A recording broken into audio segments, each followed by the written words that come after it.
السلام علیکم دوستو۔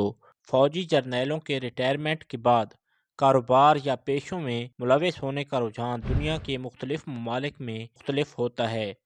ان کی کاروباری سرگرمیاں ان کے ذاتی تجربے، معاشرتی نظام اور ملک کے اقتصادی ڈھانچے پر منحصر ہوتی ہیں۔ مختلف ممالک کے حوالے سے مثالیں کچھ یوں ہیں۔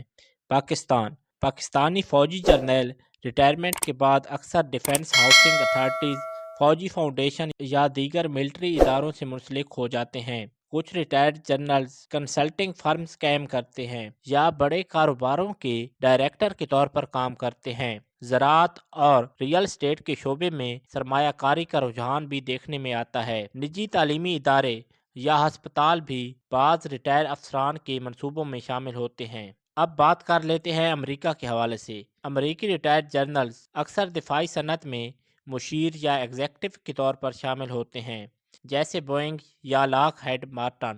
کئی ریٹائرڈ افسران پالیسی تھنک ٹینکس یا یونیورسٹیوں میں لیکچرر کے طور پر کام کرتے ہیں۔ کتابیں لکھنا اور اسپیکنگ ایونٹس میں شرکت کرنا بھی ان کا عام ذریعہ آمدنی ہے۔ کچھ سیاست میں شامل ہو کر سینیٹرز یا حکومتی مشیر بن جاتے ہیں۔ چین میں فوجی جرنیل عموماً حکومتی یا ریاستی اداروں میں اعلیٰ عہدوں پر فائز ہو جاتے ہیں۔ دفاعی صنعت، تعمیرات اور ٹیکنالوجی کے شعبوں میں شامل ہونا عام ہے۔ کچھ سابق فوجی اعلیٰ حکومتی کمیٹیوں یا چیمبرز آف کامرس میں کام کرتے ہیں۔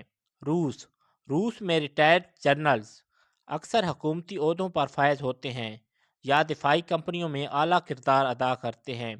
توانائی کے شعبے جیسے آئل اور گیس میں بھی سرگرم رہتے ہیں۔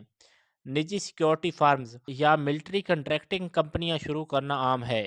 مشرق وسطیٰ کے ممالک، سعودی عرب اور متحدہ عرب امارات جیسے ممالک میں ریٹائرڈ فوجی اعلیٰ حکومتی مشیر، سیکیورٹی کمپنیوں کے سربراہ یا بڑے کاروباری گروپوں کے شراکت دار بن جاتے ہیں۔ ریٹائرڈ افسران تیل اور گیس کے منصوبوں، تعمیراتی منصوبوں اور دفاعی معاہدوں میں بھی شامل ہوتے ہیں۔